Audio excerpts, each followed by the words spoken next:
Cordial saludo. Los invitamos a ver nuestro video de las principales estructuras del sistema nervioso central. Este video hace parte de la materia de anatomía y fisiología del sistema nervioso. Este videoclip está representado por Lady Samantha Santa Cruz, Natalie Gómez Sánchez, María José Vargas y quien les está hablando, Cristel Nicole Arellano Herrera. Para iniciar, la corteza cerebral es la capa externa de una sustancia gris que cubre por completo la superficie de ambos hemisferios cerebrales. Esta tiene un grosor de aproximadamente 2 a 4 milímetros y consta de somas o de cuerpos neuronales. En la corteza cerebral es donde ocurre la percepción, la imaginación, el pensamiento, el juicio y la toma de decisiones. La corteza cerebral es la parte más grande y más desarrollada del cerebro humano y del sistema nervioso central. Esta está dividido en dos hemisferios que están unidos centralmente por el cuerpo calloso. Esta tiene funciones para recibir información de los sentidos, también de enviar información a otras partes del sistema nervioso. La corteza cerebral participa en funciones cognitivas como el control del movimiento voluntario, en la atención, el aprendizaje, la memoria, la motivación y en la toma de decisiones y en la resolución de problemas. También está en el pensamiento conceptual, la percepción de estímulos sensitivos, procesamiento del lenguaje, procesamiento visual e interpretación y en la modulación de emociones. Estructura de la corteza cerebral. Bueno, es una capa densa de cuerpos neuronales que cubren la superficie externa de los hemisferios cerebrales, justo por debajo de la pia madre craneal. Esta capa tiene una apariencia compleja con muchas elevaciones como giros y depresiones llamadas surcos. Esta configuración estructural está caracterizada porque es muy importante en la corteza cerebral, ya que aumenta el área de su superficie y por lo tanto el número de sus neuronas que se encuentran en ellas, llamadas neuronas corticales, permitiendo así una mayor capacidad de procesamiento y habilidad cognitiva dentro de los hemisferios cerebrales. Ahora exploraremos la histología de la corteza cerebral y sus principales áreas funcionales. En ella pues hay unas estructuras las cuales responden a las funciones esenciales sobre el pensamiento, el movimiento y la percepción. Entonces la corteza cerebral está formada por la sustancia gris, que contiene los cuerpos neuronales y está organizada en 6 capas. Estas capas desde la más superficial hasta la más profunda. En la principal capa es donde se realizan las conexiones neuronales y fibras. Más abajo en la segunda capa está la capa granular externa, que contiene pequeñas neuronas piramidales e interneuronas. En la capa tercera, la piramidal externa está formada por neuronas piramidales de mayor tamaño.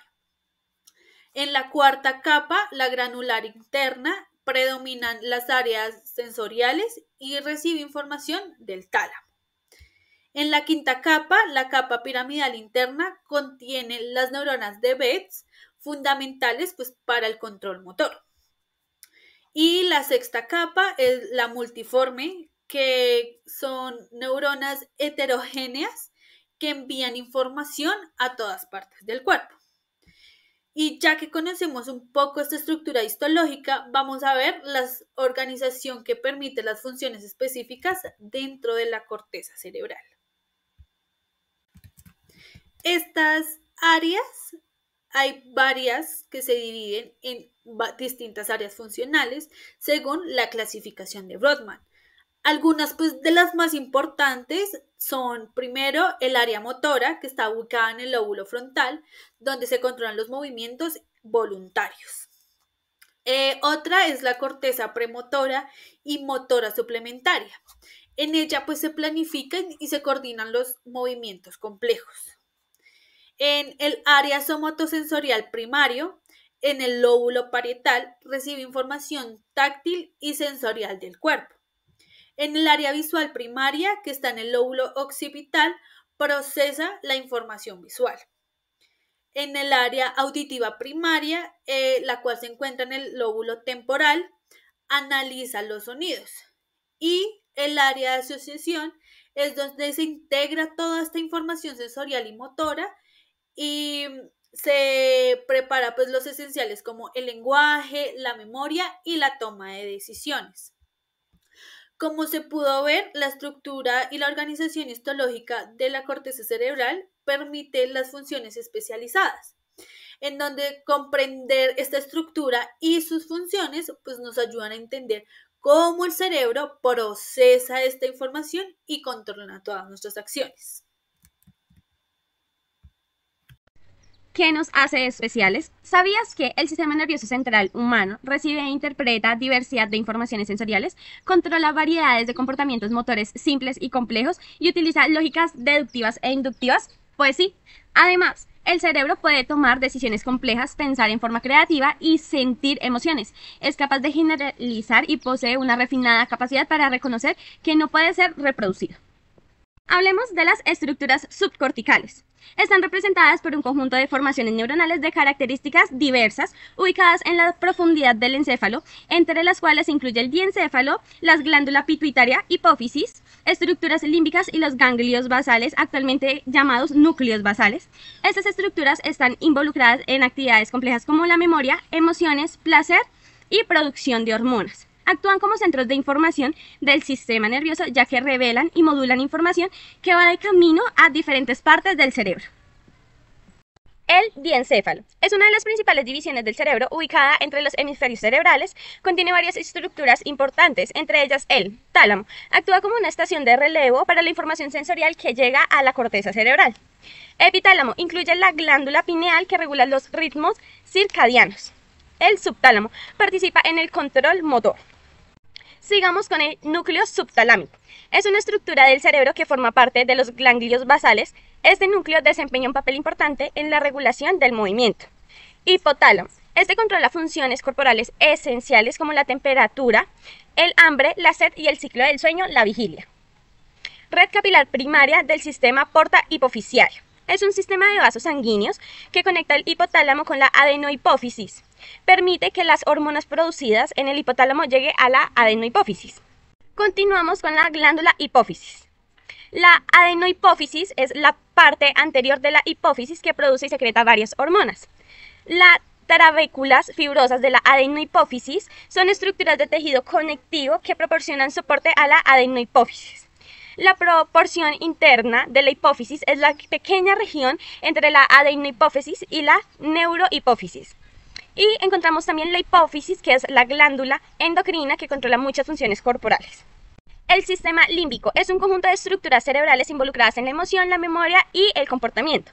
Hipocampo es crucial para la información de nuevos recuerdos. Giro singular participa en la regulación emocional y la atención. Ahora, núcleos basales. Son grupos de neuronas ubicados en la base del cerebro involucrados en el control del movimiento, el aprendizaje y las emociones. Cuerpo estriado. Incluye el núcleo caudado y el putamen que trabajan juntos en el control motor. El núcleo caudado participa en el control del movimiento y el aprendizaje. La cola del núcleo caudado es la parte posterior del núcleo caudado. Ahora, globo pálido. Este regula el movimiento voluntario. El segmento medial del globo pálido es una de las partes del globo pálido que participa en la regulación del movimiento. El segmento lateral del globo pálido, otra parte de este que también contribuye al control motor. Divisiones principales del sistema nervioso central. Primeramente mencionaremos el encéfalo, teniendo en cuenta que el encéfalo es la parte más compleja del SNC y se encuentra dentro del cráneo. Se divide en cerebro, cerebelo y tronco encefálico. En cuanto al cerebro, la mayor parte es responsable de funciones cognitivas, motoras, sensoriales y emocionales. En cuanto al cerebelo, controla el equilibrio, la coordinación y el movimiento fino. Por otra parte, el tronco encefálico conecta el cerebro con la médula espinal, regulando funciones vitales como la respiración, el ritmo cardíaco y la presión arterial. Adicional, es importante mencionar la médula espinal, teniendo en cuenta que la médula espinal se extiende desde el tronco encefálico hasta la región lumbar, dentro de la columna vertebral. Transmite señales entre el cerebro y el cuerpo, además de coordinar los reflejos. En cuanto a la protección del SNC, el SNC está protegido por hueso, es decir, cráneo y columna vertebral, meninges, que son 3 capas de membranas, y líquido cefalorraquídeo que amortigua y nutre. En cuanto a los sistemas relacionados, está el sistema nervioso periférico, que está formado por nervios craneales y espinales, que conecta el SNC con el resto del cuerpo. En consecuencia con la información anterior y con el fin de complementar, hablaremos de la protección y función del SNC. Inicialmente, en cuanto a la protección del SNC, es importante mencionar que está rodeado y protegido por varias estructuras para evitar daños. Como se indicaba anteriormente, los huesos. El cerebro está protegido por el cráneo y la médula espinal por la columna vertebral. Las meninges son 3 capas de membranas que recubren el SNC y actúan como una barrera protectora. Adicional, también encontramos el líquido cefalorraquídeo que se encuentra entre las meninges y el interior de los ventrículos del cerebro, amortiguando y protegiendo el SNC de golpes y cualquier movimiento brusco. Adicionalmente, encontramos también las funciones principales del SNC, como lo es el procesamiento de la información, es decir, se recibe información del cuerpo y del ambiente para tomar decisiones y asimismo generar respuestas. Coordina las actividades corporales, es decir, controla tanto las funciones voluntarias, es decir, como movimientos, como involuntarias, respiración, ritmo cardíaco. Por otro lado está la interacción con el SNP. El SNC y el sistema nervioso periférico trabajan juntos para enviar y recibir señales, permitiendo la comunicación con todo el cuerpo. Para concluir este recorrido por las principales estructuras del sistema nervioso central, es importante resaltar el papel esencial que cada una de ellas desempeña en el funcionamiento integral del cuerpo, como por ejemplo la corteza cerebral, que es clave para procesar la información sensorial y coordinar los movimientos voluntarios y da lugar a funciones un poco más superiores como el lenguaje, la memoria y la toma de decisiones. También está el tálamo, que dirigiendo esta información con la filtración importante hacia las áreas corticales correspondientes. Sin esta función, el procesamiento consciente de los estímulos sería difícil. Y finalmente, las estructuras subcorticales, que ayudan a complementar las actividades cerebrales, regulando el movimiento, las emociones, la memoria y funciones vitales como la respiración o la frecuencia cardíaca. En conjunto, estas estructuras no solo mantienen el equilibrio y la homeostasis del organismo, sino que también nos permite interactuar con el mundo de forma consciente, coordinada y adaptativa. El estudio de estas regiones del encéfalo no solo es importante desde un punto de vista científico, sino también es importante fundamentarles para comprender muchas enfermedades neurológicas y psiquiátricas.